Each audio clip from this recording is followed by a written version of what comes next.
I think we'll probably come back to this when we open it up to the audience with questions, but as this is the Film Society, I'm actually very interested in your transition as a young writer to getting into film.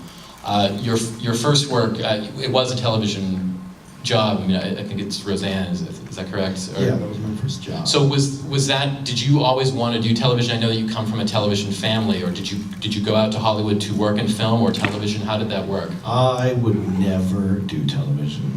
That was beneath me. I studied film. And my best friend senior year used to taunt me. He was like, "You're going to be a third generation television writer." I am not. It's like 3GTV. He'd call me that all the time. And then I got out to Hollywood and discovered an incredible lack of money. And so I sort of started poking my nose around and realized, oh, there's some very good television that's being made. And as soon as I started writing it was really the first writing I'd ever done. I wrote my television specs that I wrote trying to get a job, and that's when I fell in love with writing, was through television. So, and I had the privilege to work on Roseanne, which was, the best show on. I mean, really, it had a level of reality that no other show was really busting out just then. But you didn't do a lot of television before moving on to film. I mean, in some of your credits, you'd done script doctoring work, and then you had written Buffy the Vampire Slayer, and you had written, you'd done some uncredited work on Speed and Toy Story. So that's not a bad resume. The most. There was a period where, because I had started Buffy before I ever worked on anything. It was the first script I ever wrote, and I finished it while I was sitting around Roseanne, not doing anything, going, well, I don't want to be paid to do nothing. So by the way, I got over that.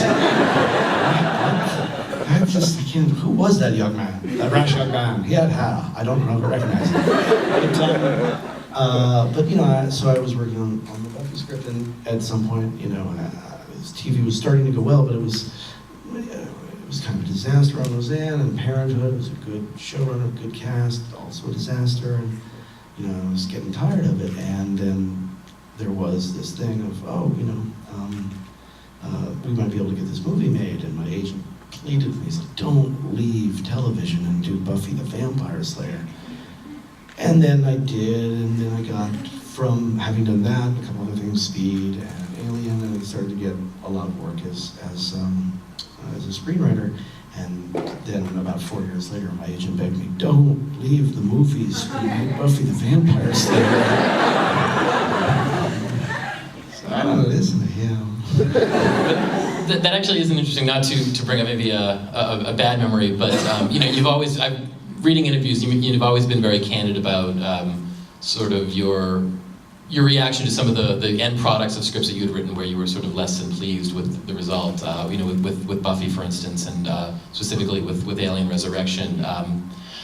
Billy Wilder tells a story about when he was a screenwriter on the set of Hold Back the Dawn, and watching the director, what in his estimation was just butchering his script, and he sort of had this come to Jesus moment where he said, "Okay, that's it, I'm a director now." Did you have that during those projects, and was there a point where you said, I can't do this anymore, I have to direct myself? Yeah, I mean, I always wanted to. There are some writers who only are script protectors, who only go into directing because they're sick of seeing it wrong. But they don't necessarily care so much about the visual aspect of storytelling, whereas when I'm writing a script, I'm directing it. In my mind, I know exactly how it's supposed to be, and I try to make it read like it's going to look.